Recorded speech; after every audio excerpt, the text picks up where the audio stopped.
All right, folks, we're back on the Bossman. You see him in the background there, Coach Pete Lembo, the Buffalo Bulls out of the MAC, special teams extraordinaire, just the head coach in South Carolina. He loves all those phases of the game that we love listeners out here. So, Coach Lembo, how you doing, man, up there in I'm doing Buffalo? great. I'm doing great. And if I had any lack of energy today, that is totally eliminated because I'm going to rise to your level here for the next few minutes. Wow. Yeah, yes, sir. Glad to have you on the show, Coach. Let me ask you, man, how's it to be in Buffalo? It's a great city, great passion for their hockey, the Bills, and UB. So talk about that, man.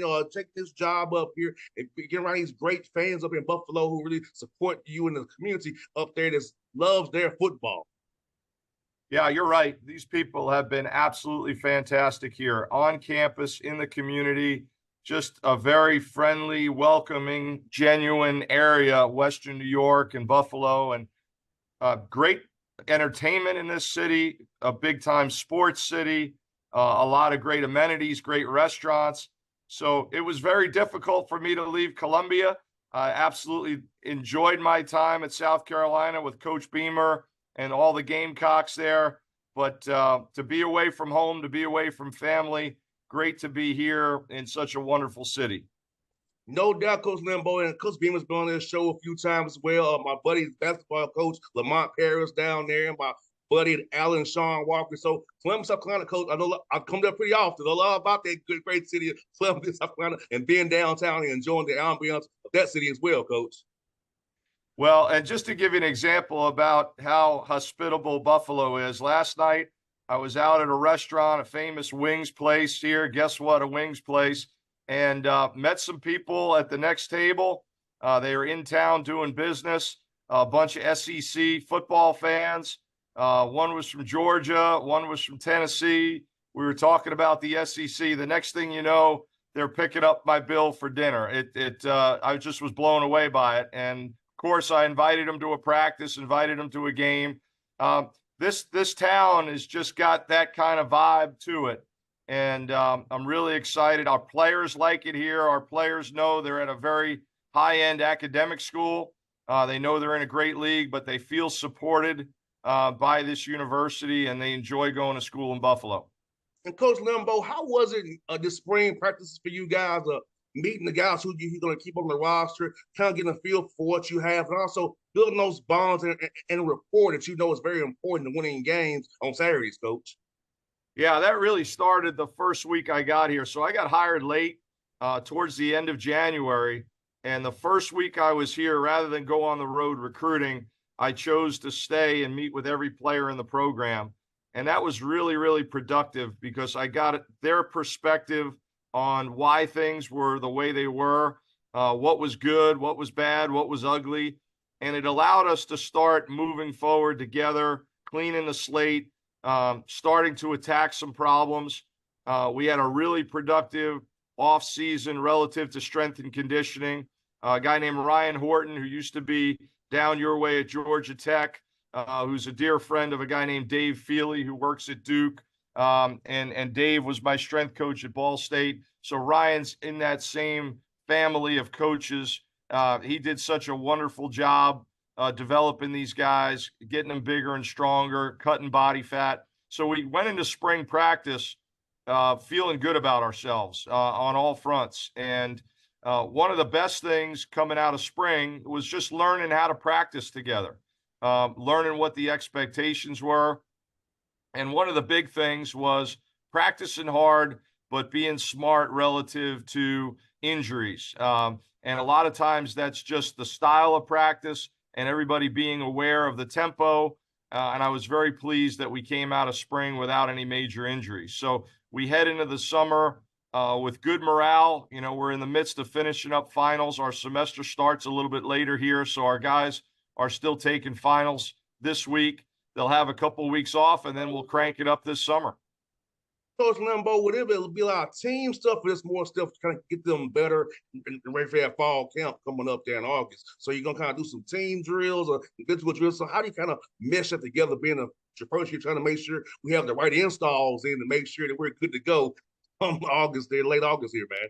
Yeah, no, that's a great question. So the nice thing, several years ago now, the NCAA allowed us as coaches to do 2 hours of football work with the team during summer workouts. So it used to be just 8 hours of straight strength and conditioning, but now it can be 6 and 2. So while the coaches are around doing camps and doing recruiting stuff in June, we'll also have some time to meet. And that's critical for the new players that you're bringing in, the freshmen, the transfers that get here over the summer. It'll also give us a chance when we get back from our short break in the middle of the summer to do a little bit of work before preseason camp starts. So I think that time is very beneficial, and we've got to make sure we maximize it. Coach Lembo, I'm gonna ask this question for you, man. I was very curious about this. You was at Georgetown. Do you think you're gonna be getting the coaching, or that's something that kind of hits you after football stop? Wow, you've done your research. Yeah, I don't have many claims to fame, but I was the other center on campus with Alonzo Mourning, so he's exactly 1 foot taller than me. Yeah, Georgetown is not exactly a football powerhouse, and most of the guys I went to school with ended up going to Wall Street or to law school. But I always had this itch to get into coaching. Just always loved every facet of the game, the organization that went into it, the philosophies that went into it, just the player development, and quite frankly, working on a college campus. And I know that some college coaches are a little challenged or disenchanted, maybe even by the madness of recruiting nowadays. But I still enjoy this atmosphere on a college campus, and you've got to embrace the changes. But I got a business degree at Georgetown, and I think it really helps me because running a football program is no different than running a business. It's about relationships first and foremost. But when it comes to hiring staff and managing staff and keeping a large group of people on the same page and setting priorities and setting goals and working with budgets and all those different things, having those management skills really pays off. Coach, we're the same degree, Coach. Business administration, Love it. BBAs, Coach. We're the same degrees, man. Good stuff. Yes, sir. And Coach, for you, man, I love being able to talk to guys like yourself because it keeps me around the game. I got out of school in 04, so I still get to be around, talk to guys like yourself, man, be around the game. So talk about the camaraderie. It's been around young men and been around just the field and that bond we get, that rush we get. Because, Coach, it's nothing like talking to you about football. Fires me up. Being on sidelines of practice fires me up still. Sometimes I want to get out there and run, give me a route in every now and again. But that's the game of football, man. It still gets me going. So talk about that part of the game and bring us all together, Coach. No question. There's nothing like it. And the opportunities that young men gain through the game, I think, are just limitless. I was a blue collar kid growing up in Staten Island, New York, and was the first one in my family to go away to college. Football helped me go to a great school and get exposed to things that I never could have imagined, relative to the relationships I made and the people I met and some of the experiences that I had, lifelong friendships. And then since then, every stop along the way, I've been at 11 different schools. We lived in 11 different places. And each one of those stops, we have made some lifelong friendships and connected with wonderful people, guys that have been on my staffs in the 16 years I've been a head coach, guys that I've worked with as an assistant coach, the players. And it's so easy to keep in touch nowadays with your phone and social media. I think that's one of the positive things about it. Guys that I coached 20 years ago at Lehigh that are, have kids now and have successful careers and knowing that they're one click away from, following their progress. It's very fulfilling stuff. So we like to say in the Lembo family that football has been very good to us. And I think it really comes down to the relationships that we've built through the years and the relationships that we continue to build. And Coach Lembo, as recruiting has changed with the NIL transfer portal, what are you looking for in a young man off the field that really what you want to? They have to be able to play, of course, but what are you looking for there with some tangibles in that character off the field in a young man to say, hey, this is a good fit for our program. Come a Buffalo Bull with us, and build what we're trying to build here in Buffalo, sustainable program that wins a lot in that MAC conference. Yeah, no question. There's definitely a lot more changes to your roster nowadays because of the ability to transfer and immediately be eligible. And so you have to be ready for those changes. You have to be ready to embrace more movement on your roster. But I don't think that changes the character and the values of the young man that you go after. And for us, that's at the top of the list. The fit in the program, what kind of personality a guy has.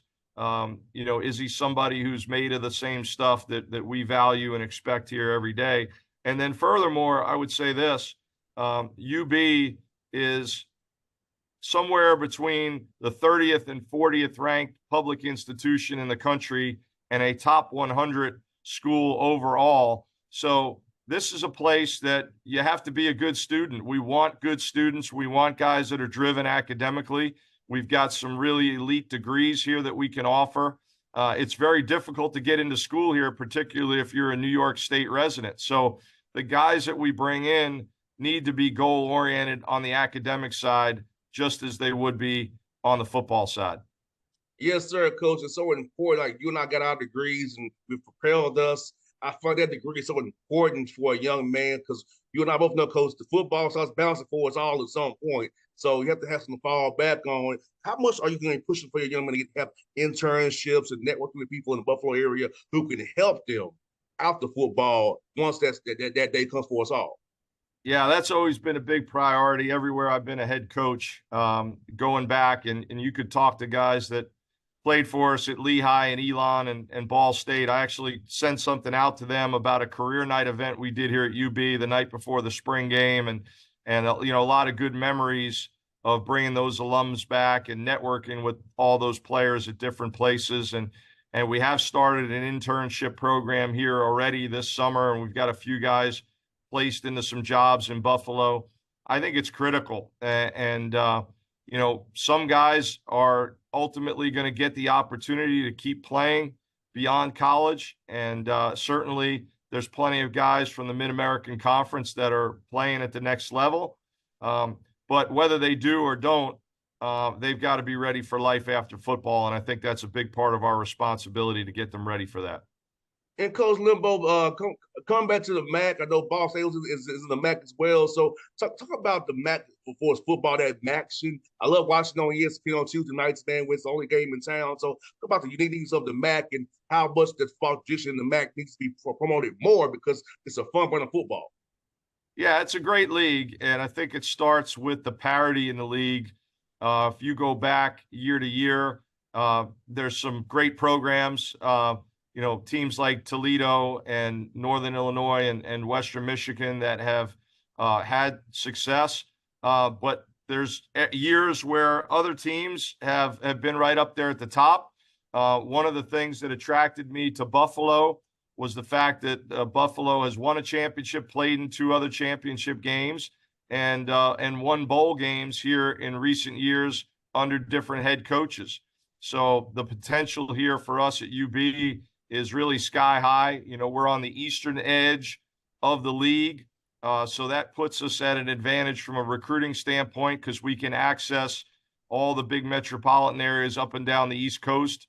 We've got an airport 10 minutes from our campus, so we get direct flights all over the country and especially along the eastern seaboard all the way down to Florida. So we're excited about what we can build here. We know it's a challenging league. We know it's an exciting league. And we're very hopeful that we're putting a good roster together right now. Need to have a great summer, great preseason. We've got a tough opponent in Lafayette that made the FCS playoffs last year, coming in here in our opening game. But morale is high right now, and we're excited to get things started. Now, Coach, if from Staten Island, are you a big Knicks fan, Coach? I did watch the Knicks growing up, but I got to admit I was a big Lakers fan. Magic and Kareem and James Worthy and Michael Cooper and Kurt Rambis even. And I'll tell you what, those Lakers from the 80s, that was a fun team to watch growing up. You got that right, Coach. I remember my first as a basketball was being a Atlanta Hawks ball boy. So I Wow. got to still see those guys up personal as a kid. So it was fun for me being a ball boy and watch these young guys, amazing players play as a kid. Now the ball boys are not what they used to be anymore. They're grown ups now. But it was fun for us as kids to be around Magic, Michael, Kareem, the bad boy Pistons, the Knicks, the Patrick Ewing, and Oakley. It was fun for me. So I could tell all my young mentees, hey, I was around some great basketball as a kid being a ball boy, around all these great talented players. Well, I'm glad you're giving those kids some history lessons. You got that right, Coach. Coach, these young men have no idea, man. I said, I saw Michael Jordan in person. He's the GOAT. You know, they trying to debate me about who's the GOAT. Michael Jordan. I saw him in person as a child. Yes, sir. Well, Coach, man, this is coach for you, man. Growing up watching those teams, the Lakers, man. How fun was it to watch how they ran raining guns, Showtime at Pat Rally? How cool is that for you to watch it as a young fan? oh, there's no question. You know, when you go back and you see some of these different shows that have been on TV and these 30 for 30s, and you remember watching some of this stuff as a kid, you know, Big East basketball. Believe it or not, I'm probably blasphemy here saying this as a Georgetown alum, but I used to love watching Villanova basketball with Rolly Massimino and those Big East games, Georgetown, Syracuse, Villanova, Seton Hall, all those kind of teams. It just was such a pure level of athletics and college basketball and even small college football, which I played. I think the bottom line is great competitive sports are healthy. If you could play them, great. Even just being a fan and learning from it, I think is awesome. And very grateful to be a part of it. Coach Lembo, tell you what, it's been a pleasure to talk to you today. I said I'll do about you if he's on Coach Beamer's staff. He mentioned you in an interview one time. So that's how I brought this. I said, oh, that's Coach Lembo from South Carolina. Let's get him on the show. So I'll get him on the show today, Coach. It was so fun to talk to you. I hope to do it again with you real soon, and then hope to see you in person as well, real soon as well, Coach. Thanks so much. Have a great day. Thanks, Coach. You be safe, man. Okay. Bye-bye now. All right.